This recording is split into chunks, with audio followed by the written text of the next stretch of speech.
Di waktu bersamaan Nelly menghubungi Richard dan mengajaknya bertemu di suatu tempat di luar kota. Dalam pertemuan itu Nelly menyampaikan hasil pemeriksaan soal JW. Yang ternyata itu merupakan singkatan dari nama seorang agen Memphis bernama Jimmy Wales, yang menjadi korban pembunuhan. Dari informasi yang didapat tentang kronologi kematian Jimmy rupanya sama persis dengan yang dialami Joe Richard. Namun pihak FBI malah menganggap Jimmy tewas atas perampokan. Nelly juga mendapat informasi mengenai polisi yang mengambil alih kasus kematian Jimmy, dan kemungkinan polisi tersebut bisa memberi informasi tentang seorang pembunuh bayaran yang merupakan informan.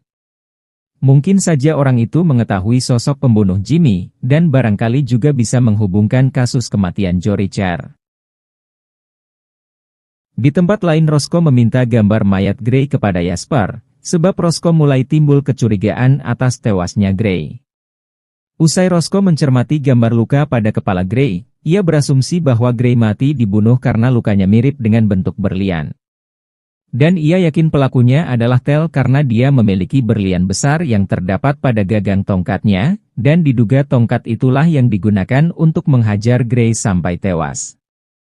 Roscoe kemudian pergi menemui Tel dan langsung menghajarnya, beruntung Finley melerai dan membawanya pergi dari sana. Aksi Roscoe membuat Finley marah karena hal tersebut justru akan mengancam keselamatan Roscoe, dan harus segera mencari tempat yang aman. Di sisi lain Richard bersama Nelly menemui si informan pembunuh bayaran dengan didampingi dua polisi yang mengambil alih kasus kematian Jimmy. Informan tersebut memberi Richard sebuah informasi soal pelaku yang membunuh Jimmy. Diketahui pelakunya adalah orang luar kota yang dijuluki Viking.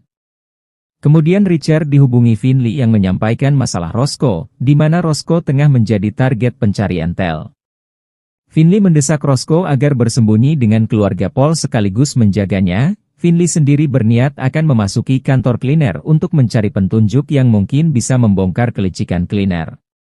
Ketika Richard dan Nelly dalam perjalanan pulang, tiba-tiba dua polisi tadi terjadi cekcok karena salah satunya tak mau menangani kasus Jimmy. Alhasil polisi yang satunya malah membunuh temannya sendiri sekaligus berniat membunuh Richard dan Nelly.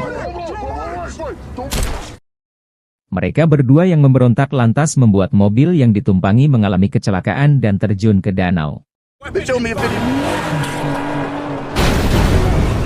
Di tengah kepanikan itu Richard menanyakan pada si polisi kenapa berniat membunuhnya. Polisi tersebut mengaku terpaksa karena dirinya diancam oleh seseorang. Dari pengakuan si polisi tadi Richard